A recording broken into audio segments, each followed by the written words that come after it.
Why willpower doesn't change habits.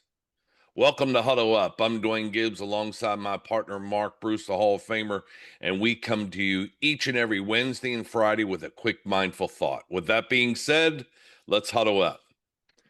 What's happening? Ah, good afternoon. How to change habits. Yes, good Yeah, question. yeah. First question that I have for you is why do so many people try to change habits over and over, yet keep ending up right back where they started? Yeah, well, that's a really good question because it happens to most people. And it happens to them because, you know, they attack the habit instead of understanding what created the habit. They rely on motivation and willpower. Habits are usually driven by subconscious programming. It's it's it's things we learned long time ago that created that habit. And they were all created to fill an emotional need. This is where the first two A's in our five A's to clarity come into, where you've got to assess honestly what the habit is. You've got to take a look at what it is, and then awareness, you've got to understand where it came from. How did you get this habit? Every habit serves a purpose, even the bad ones. Oh, yeah. They if you're gonna have lasting change, though, it starts with stop. You can't judge the habit. You just have to understand it to know that you got to replace it, Yeah, that's a right? great point. Yeah. So Duane, you and I teach that awareness alone isn't enough.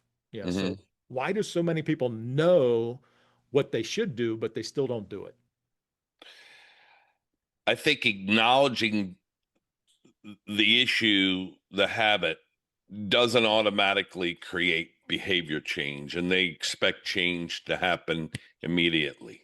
I think most people are trying to create habits that don't align with their current identity, their current situation, meaning, um, you know, they're trying to change and get a better result instantly, but they can't do it. I mean, you and I talk all the time about the terror barrier and, breaking through that. And, you just can't change that identity just because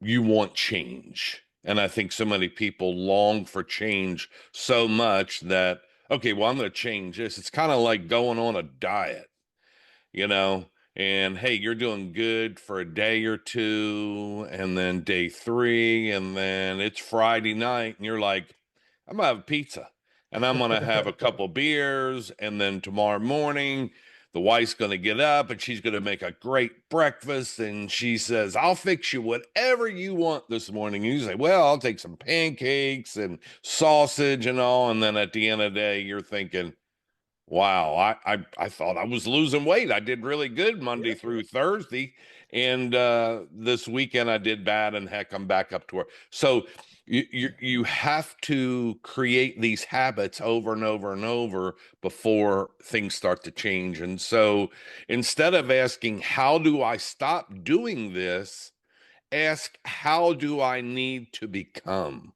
habits that habits follow the identity.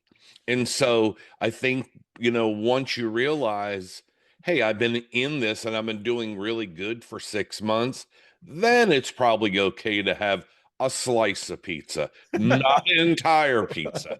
So I was very clear on how I said that. one So one one slice. slice, yes, yes. And I'm very guilty of that. Pizza is my weakness, ice cream is my weakness, and as much as there are times that I do really well and my willpower is awesome. And there are other times I expect results when my habits are not good. So, um, Yeah, it's easy to fall back into the person that we were, and you've got to become when I did lose a whole lot of weight, I did finally have to say, okay, I'm the person that eats the Caesar salad, and I don't eat the ice cream at the end. Well, I've fallen back into my old identity now a little bit, but yeah, yeah.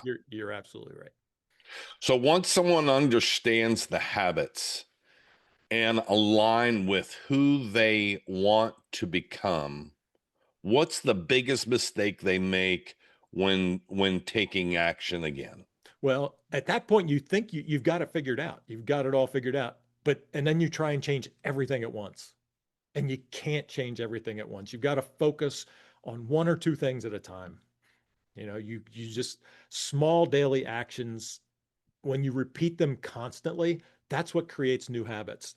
And you when you create new habits, you've got to change an old habit, you've got to replace it with a new habit. So you've got to get in that habit of eating that Caesar salad and not eating, all that pasta or all the pizza slices. You've got to create that new habit.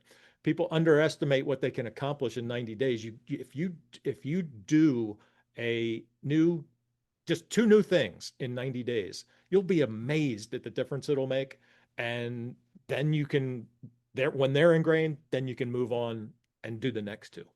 I think first and foremost, you have to acknowledge that you want change. Not, yeah, I want change. It's, I want change because of X. Yep. X is the determining factor of why change has to happen.